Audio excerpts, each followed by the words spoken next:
Growing up, I was told that getting into a Fortune 500 company would make life easier, happier.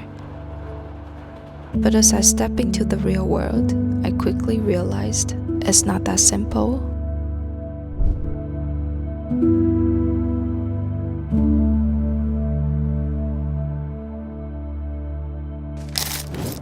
Layoffs in the tech industry skyrocketed in 2023.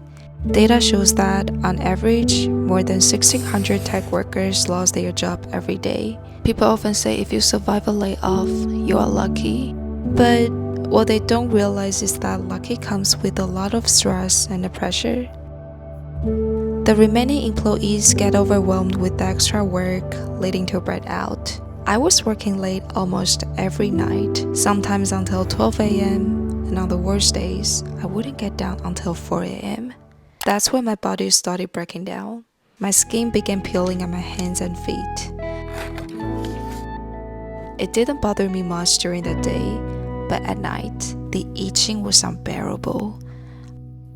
I also started grinding my teeth so hard that I broke my night guard 3 times in 1 month. And then, out of nowhere, I started having sleep terror disorder. I screamed out so loud that I woke myself up in a complete panic. It's terrifying, and I hope you never experienced that. And shockingly, I started seeing gray hairs in my 20s. On top of that, I was losing so much hair. That was a wake-up call, but it didn't stop there. In just 2 weeks, 2 of my family members were diagnosed with cancers. Something in me just broke. Mental breakdowns started becoming a regular thing. I couldn't stop crying no matter what I was doing.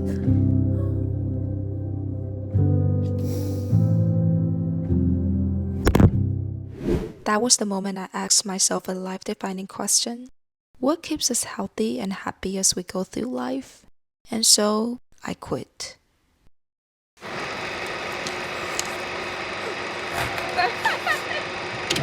And that brings me to lesson number 1. Your mental health is a priority.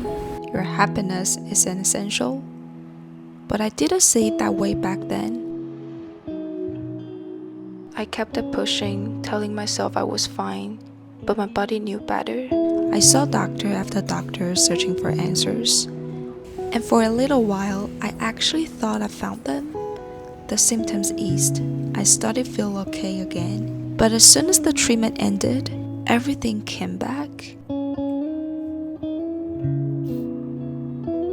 Like, my body was screaming at me that I was ignoring the real issue. But I stayed for my manager because I didn't want to be seen as unreliable. For my teammates because I didn't want to leave them struggling.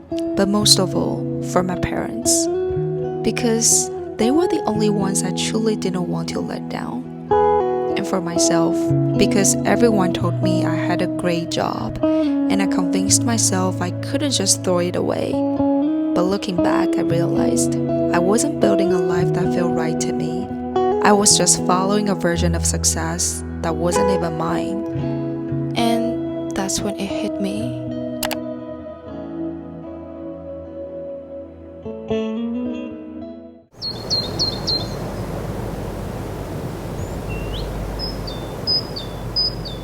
A job that's perfect for someone else doesn't mean it's the right fit for you. Your circumstances, career goals, and even your manager's leadership style can make all the difference.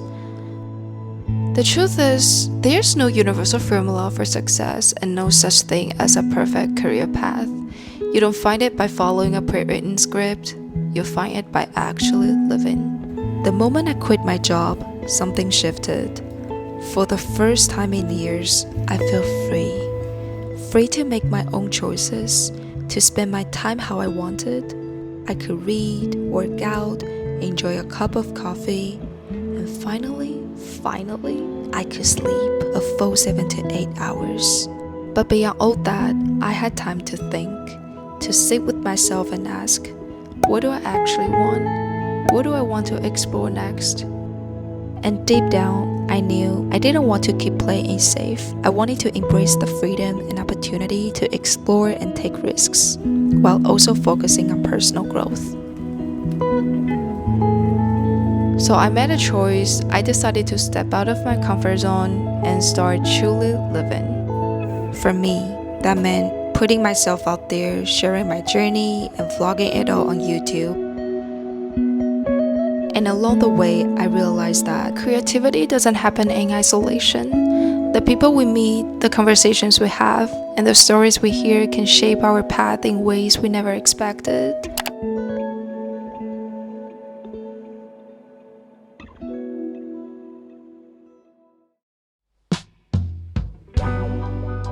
But reconnecting with the world after years of working from home wasn't as easy as I thought. I had developed social anxiety without even realizing it.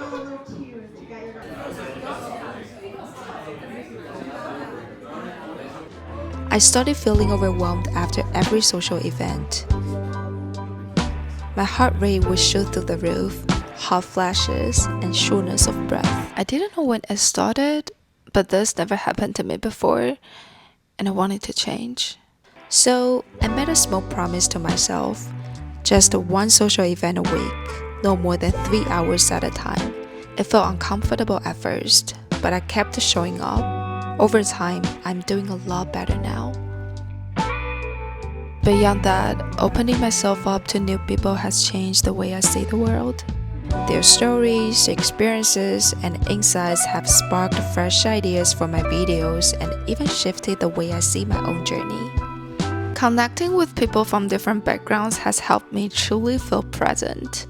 Like, I'm not just existing, but actually experiencing life. And that is when a new chapter in my life began. Maybe challenges and limitations are not obstacles to overcome, but rather opportunities to grow. Instead of seeing them as setbacks, I'm learning to view them as unexpected lessons that push me further than I ever thought possible. It's about using them as stepping stones to discover where they can take me.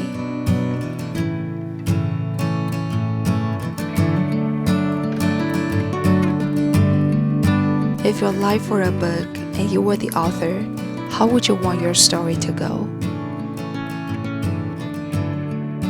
I used to let others write my chapters for me, but now I'm finally holding the pen.